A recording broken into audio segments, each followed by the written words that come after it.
Saludos, tutores, compañeros. En esta actividad desarrollaremos el cuestionario de la unidad 2, fase 3, hipótesis, del curso de legislación laboral.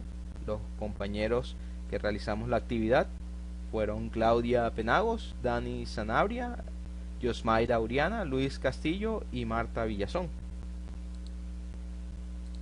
Primero, cuando un contrato a término fijo ha sido prorrogado por más de 3 años, ¿se puede considerar que pasaría a ser un contrato a término indefinido?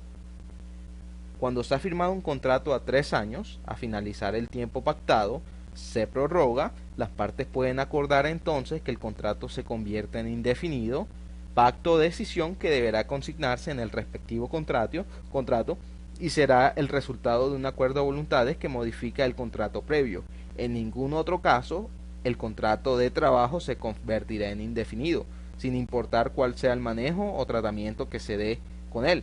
No importa si se liquida bien, si se liquida mal, si no se liquida, siempre será un contrato a término fijo hasta cuando las partes convengan lo contrario. Segundo, ¿cuál de las cláusulas pactadas en el contrato de trabajo de la trabajadora Jennifer podría enmarcarse en normas laborales? Claramente no existe ninguna, ya que sobresalen las llamadas cláusulas ineficaces, las cuales demuestran claramente que las condiciones dadas no proporcionan una situación laboral favorable para la trabajadora en relación con las normas legales vigentes, como lo es 1. La trabajadora debe trabajar más de 8 horas laborales y no se le debe reconocer prestaciones sociales y que no recibirá aumento salarial. 2. Que tendrá derecho a permisos siempre y cuando lo notifique con 10 días de anterioridad. 3. Que debe trabajar todos los domingos del mes sin derecho a recargo. Y 4. Que la trabajadora, si se ausenta por más de 3 días, se podrá terminar el contrato de trabajo en forma unilateral. 3. ¿Existió acoso laboral en el presente caso? Sí, porque según el artículo 2 de la Ley 100 del 2006, es considerado acoso laboral a lo que llamamos persecución laboral. En este caso, la persecución es 1. El horario excesivo de trabajo, ya que en el artículo 7 de esta misma ley refiere acoso laboral a la exigencia a laborar los dominicales y a días festivos. También existe acoso en la negativa a otorgarle permisos a la trabajadora por cuestiones médicas. Además de esto, es considerado acoso laboral las insinuaciones de su jefe directo para que la trabajadora fuera muy cariñosa con él, ya que son actos intimidatorios que pueden inducir a la renuncia de la trabajadora. ¿Qué otros derechos tiene Jennifer? Bueno, además de la remuneración de horas extras domingos y festivos, y también los permisos, el Código Sustantivo del Trabajo en el artículo 230 señala que el trabajador tiene derecho a dotaciones donde después de 3 meses de estar trabajando y esta dotación sea compuesta de zapatos y vestido de acuerdo a la labor realizada y debe ser entregada 3 veces al año. La trabajadora tiene derecho también a sus respectivas vacaciones, las cuales corresponden a 15 días hábiles por cada año que prestó sus servicios. Esto es basado en el artículo 160 del mismo código. La trabajadora tiene derecho a que el empleador la tenga afiliada a un seguro de riesgos laborales, según el artículo 219. En el caso de Jennifer, no debía ser despedida, ya que según el artículo 239 del Código Sustantivo del Trabajo se prohíba el despido por motivo de embarazo. La trabajadora también tiene derecho a un auxilio de cesantías consagrado en el artículo 249 del mismo código, tiene derecho a un seguro de vida, según el 292. Además de esto, tiene derecho a una prima de servicios que corresponde a 30 días de salario por año, consagrado en el artículo 306 del mismo código. ¿En qué consiste el derecho a asociación de un trabajador minero?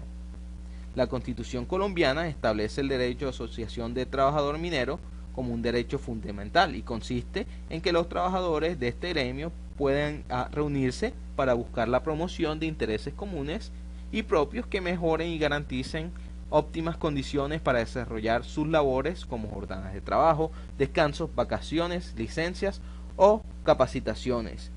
De igual forma, el trabajador goza de libre derecho a asociación, el cual le da la potestad de decidir si hace parte de dicha asociación o no. ¿Considera usted que la trabajadora Jennifer tiene una enfermedad profesional o enfermedad común? Padece una enfermedad profesional, ya que la enfermedad de silicosis diagnosticada por el médico se produce por la inhalación del polvo de sílice.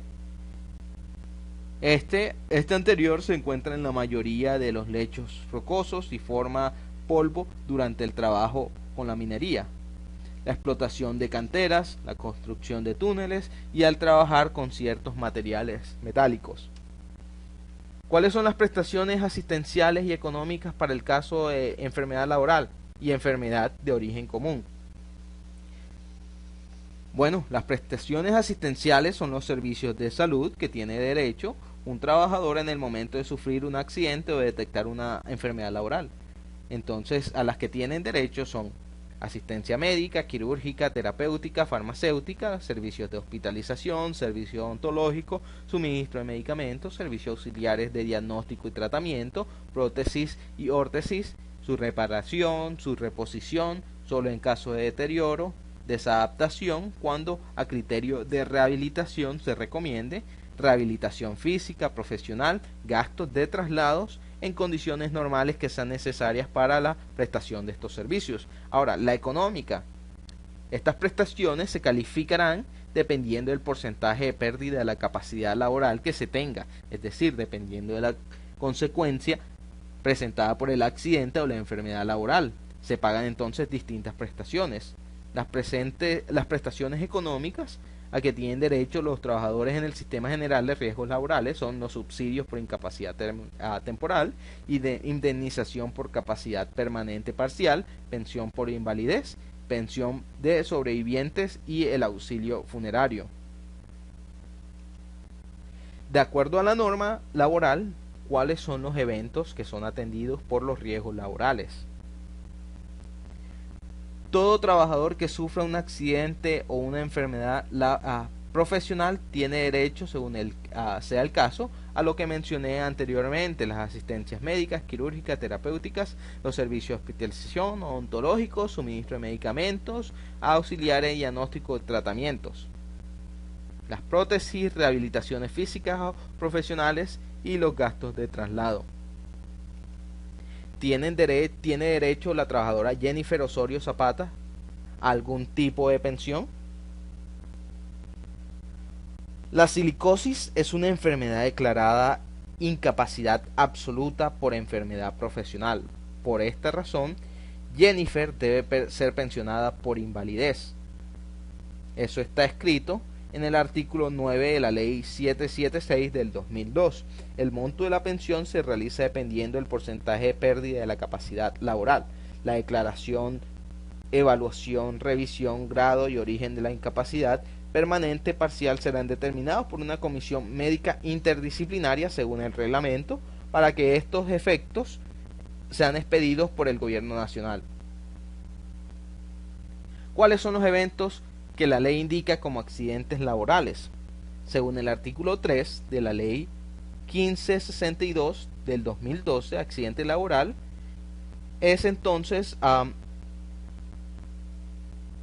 un suceso repentino por causa del trabajo y que ésta produzca en el trabajador una lesión orgánica, una perturbación funcional o psiquiátrica, una invalidez o muerte.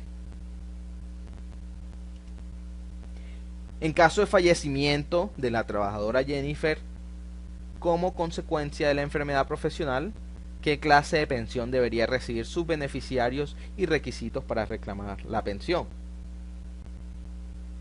En el caso de la muerte se paga una suma equivalente a 24 meses de salario del trabajador a las personas que a continuación se indican, y de acuerdo con la siguiente forma de distribución. Si hubiere un cónyuge e hijos legítimos y naturales, la mitad para el cónyuge y la otra mitad para los hijos, por partes iguales, teniendo en cuenta que cada uno de los hijos naturales lleva la mitad de lo que les corresponde a cada uno de los hijos legítimos, en partes iguales. Si no hubiere cónyuge, la suma se distribuye entre los hijos por partes iguales, teniendo en cuenta que cada hijo de los naturales lleva la mitad de la porción de cada uno de los legítimos. Si no hubiere cónyuges ni hijos naturales, la suma se divide por partes iguales entre los hijos legítimos. Si no hubiere cónyuge ni hijos legítimos, la suma se divide por partes iguales entre los hijos naturales. Si no hubiere hijos legítimos ni naturales, la suma se corresponde pues al cónyuge.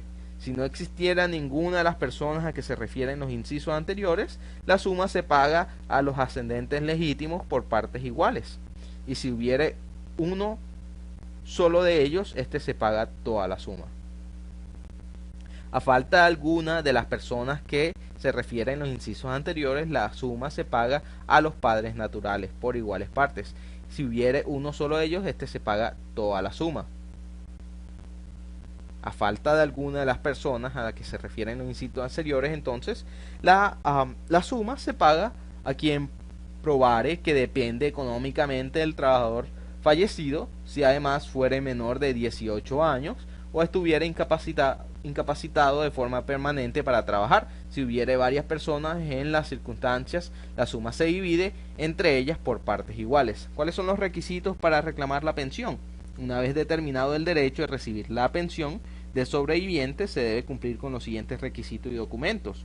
Para los cónyuges, copia autenticada, registro civil de nacimiento del solicitante, copia de documento de identidad, copia autenticada de la partida eclesiástica de matrimonio o registro civil de matrimonio, declaración juramentada de convivencia si no existe partida de matrimonio o registro civil de matrimonio. Respecto a los hijos, el registro civil, copia del documento de identidad, certificado estudiantil, declaración de independencia, declaración de invalidez. Respecto a los padres, registro civil del fallecido, documento de identidad de los padres, declaración de dependencia económica, y respecto a hermanos inválidos, registro civil del fallecido, documento de identidad del solicitante, declaración de dependencia económica. Aquí dejo entonces la bibliografía donde se tomaron pues las respuestas para esta actividad. Muchas gracias.